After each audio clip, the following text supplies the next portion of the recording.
ఈ టైంలో ఎక్కడికండి? అనేది కింద పడిపోయిందంట. నేను వెంటనే దగ్గరుండి హాస్పిటల్కి తీసుకెళ్ళాలి. వేరే ఎవరైనా తీసుకెళ్తారండి. ఇప్పుడు మీరు వెళ్ళొద్దు ప్లీజ్. Don't be silly. అర్థం లేకుండా మాట్లాడుకో.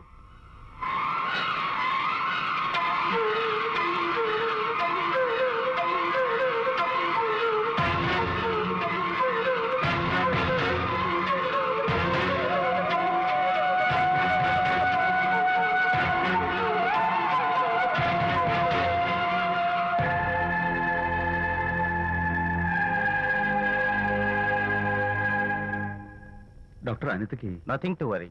కాలికి దెబ్బ తగిలింది కాబట్టి పర్వాలేదు. అదే కడుపుకు తగిలింటే అబార్షన్ అయి ఉండేది. Thank God. Anyhow she's lucky.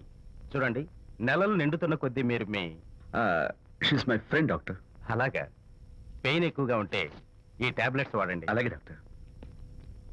ఇంత చిన్న దెబ్బకి అంత ఇదైపోతావేంటి విజయ్? చిన్నదేం కాదు, జరగకూడదు జరుగు